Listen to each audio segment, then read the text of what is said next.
Hello, everyone. Thank you so much for tuning in today.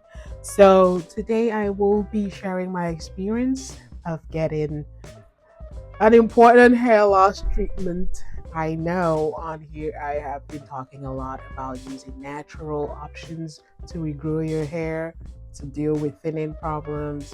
So, options like using oils and natural butters and things like that. However, I definitely have always wanted to stay away from things like minoxidil and thinner. Okay, there's another product and several products out there that do have side effects that I do not want. And actually, the thing about some of the side effects is you can't really tell if those would affect you. They may not really affect you the way it affects other people. But I've just wanted to stay away from some of those options, and I've been wanting to use more natural alternatives out there. So today I will be talking about platelet-rich plasma. So aka PRP. So yeah, I know there's been a lot of videos on here talking about how effective that is and if it's effective at all. And when you go on Reddit, there's just a lot of people saying, oh, this doesn't work. This is just, oh, it's a scam. It's a way for dermatologists to make more money and all that stuff. But then there's also on the other side a bunch of people that it's worked for and some people that do stand by it as a good option. So I decided to try it out because, like I said, I've been wanting to stay away from these more chemical interactions and chemical options out there. So things like minoxidil, I've heard that sometimes it affects, it does get absorbed into the bloodstream and it could cause headaches. And I don't know, but I'm not gonna say anything that I'm not sure of because I haven't tested it on my own self. So I cannot come on here and say why minoxidil is bad or why it's good. I can't say that. So I'm just gonna say what I've tried and what I'm trying because this is just a very recent thing for me. So the reason I got it actually was a friend of mine. She got it and she had lost some of her front hair from traction alopecia over the years. She's actually locked and she just witnessed some traction alopecia and then her front hair hasn't been growing back. But then she tried the PRP and I could actually see the baby hairs come in. And I was like, what? I'm definitely gonna try this because I know I don't my edges are fine, but then I have witnessed some loss of hair in my crown area. So I don't know if it's due to traction because like over the years we have done a lot to our hair. I'm sure like if you are my age, then obviously you've braided, you've done really tight styles and not wanting to take them down even when you knew that they were not good for you. So I know I've done things to my hair and I've met hairdressers that did not do the right things on my hair. But that's in the past now. I'm looking forward to the future. Like God said, look ahead to the future. I'm gonna do a new thing.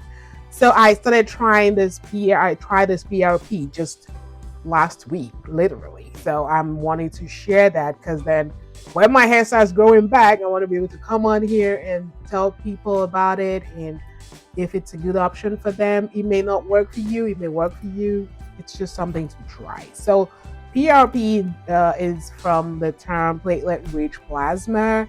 And actually, there's a lot of research behind PRP. It's used in the orthopedic industry where they inject it into joints and things like that where there's pain. So how it's done is a small amount of blood is taken from the patient, and after this blood is taken, it is processed in a centrifugal machine. So a centrifugal machine spins the blood and separates different components of the blood. Actually, this technique is used in other practices as well. So here it is used in separating the components of the blood, and the concentrated platelet solution is obtained from this centrifugal process.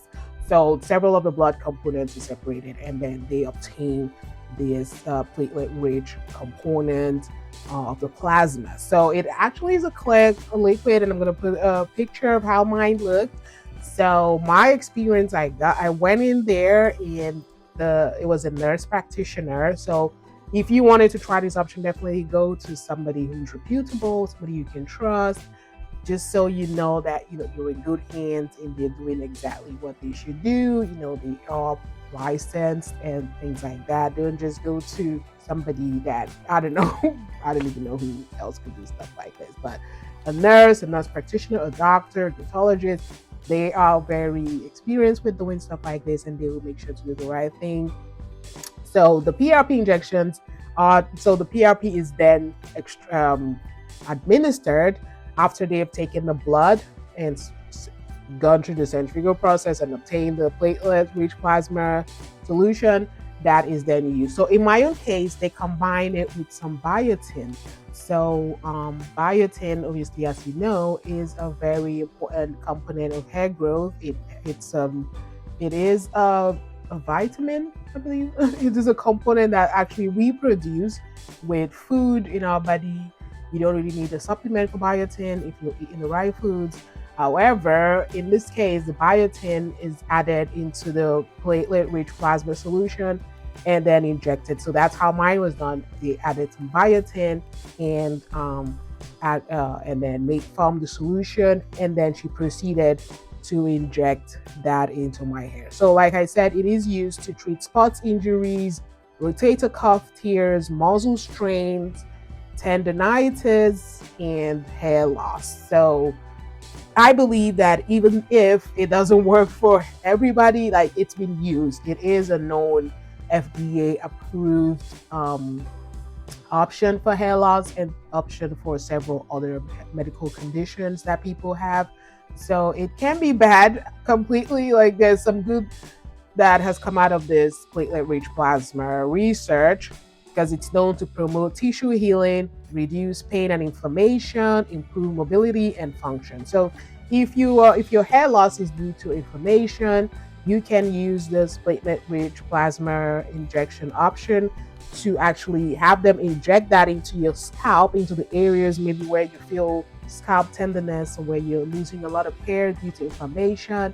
It could actually stop that. So the idea is that the platelet-rich plasma, it is a concentrated part of the of the blood that contains growth factors, rejuvenating factors that can promote healing, growth, and repair.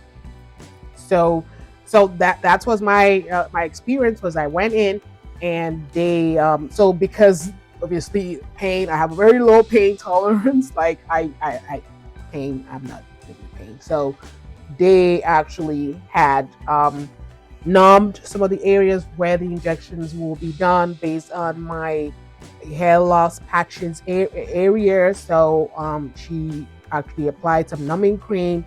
I don't know if this helped because the pain was okay on a scale of 1 to 10. I would say the pain was like an 8 because like it was hurting. Like she was, oh my gosh! Like you can see in the video, my face was, yeah, it hurt. It hurt. But then I was like, okay, if some good is gonna come out of this, I'm gonna sit it out. I'm gonna sit out. But it hurt. I'm not gonna lie to you. It hurt.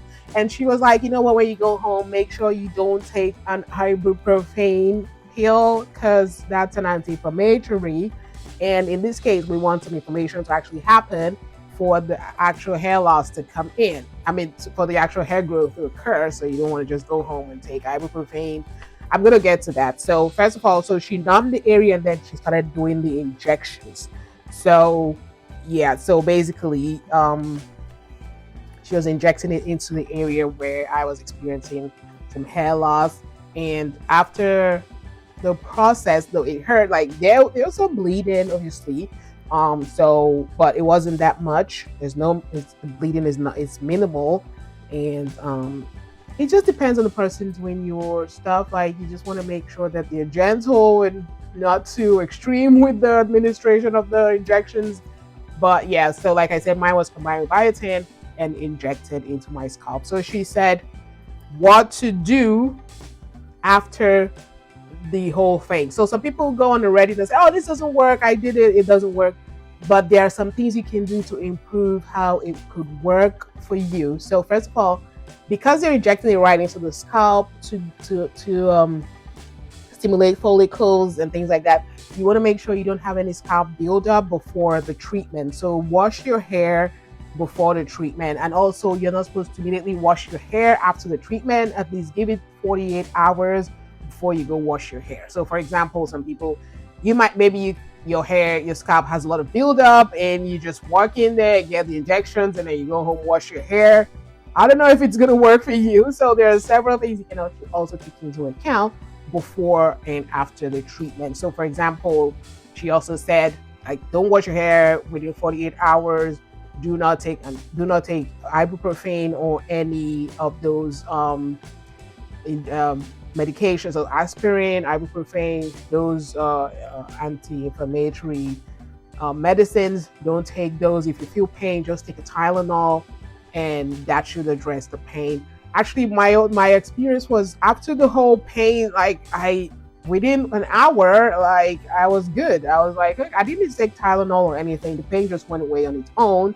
So it's not the extreme pain that you can just deal with. Like, oh no, for me at least, like I did not experience.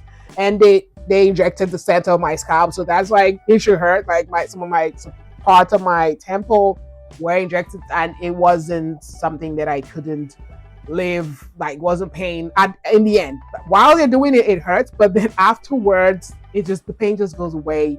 So don't take an ibuprofen or anything like that. And wait before you go ahead and take any medication for pain. So next, she said do not exercise, because there's like injections, there's bleeding, so you don't want to just go and exercise and then sweat it out. Like you could sweat and then that could increase the risk of infection on your scalp. You don't want any infection. You're already fighting hair loss and hair thinning. You don't want any further problems, like you don't want to get infections that will make things worse for you.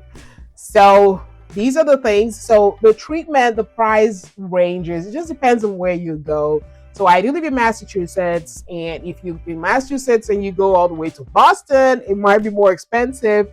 But if you go to Rhode Island, it's actually a lot cheaper. So you might be able to get a treatment for as low as $400, just one treatment. But they recommend you get at least 3 treatments. So also some people will just do one treatment and it's, it doesn't work. No, you have to do at least 3 treatments. Some people go ahead to even do 7 to 8 treatments, like just to make sure that they're doing all that they can. I do know that some people are recommended to do PRP treatments after they get hair implants, just to encourage the growth. So that shows you that the PRP treatments are actually beneficial and been studied to be beneficial in some people. So that's it, because I tried it and I wanted to share my experience. So some people do combine the PRP treatments with minoxidil and some other topical products or steroids and things like that. But for me, I decided to just combine that with natural hair loss proven anti-inflammatories. So for example, I'm using it with my scalp sealant, which I showed in a video here, and I use my rosemary essential oil, pumpkin seed oil combined with black seed oil and some cooking butter, and I apply that to my scalp, and I have no scalp irritation whatsoever. And that's the way I plan to manage this. I've been doing a lot more research on hair loss issues and what has actually led to some of this, my thinning, because I had a full head of hair. Like, it was very dense. I'm not gonna lie, my hair used to look like I had a wig on each time, because you could barely see my scalp, to be honest. But I said I'm gonna not continue doing that, because that's in the past now. We have to look ahead to the future. Like, I also blame myself for some of the mistakes I made with my hair as I was aging. But then I had to also give myself some grace, because I had kids, and like you have a baby, the last thing you're thinking about is like your hair. You just want your baby to be good. And when you're raising kids, the last thing you're thinking about is your hair. But then you need to be aware that things happen, and if things happen to you, it's not the end of the world. You can actually get it back through using natural remedies. and just trusting God to restore your hair. So I'm going to actually come up with a video where I talk about how to avoid thinning and how to maintain a full head of hair forever. I mean, as long as you can, honestly, because I mean, I'm not God, so but then just trying to share my experience, and I hope you found it useful. If you have tried PRP, let me know what your experience was, and if you're going to try it again, and yeah, what your experience was, and if it worked for you or it didn't work for you. Please leave that in the comment section. I want to hear your experience, and if you are going to try based on my recommendations or my experience, definitely try it. But I would also here put a disclaimer that I am not a professional in any capacity medically. So, I mean, I might be a doctor, but I'm not a medical doctor. I have a PhD, but not a medical doctor. So, I do not know anything when it comes to injections and all that. You can do your research because there's papers out there, there's research papers where they talk about how this PRP injections are beneficial for hair loss and a few other life issues and challenges that people face. So you can do your own research and don't rely on my research or my experience. So let's be safe out there. And that's it for you today. Have a great day and thank you for watching. Bye.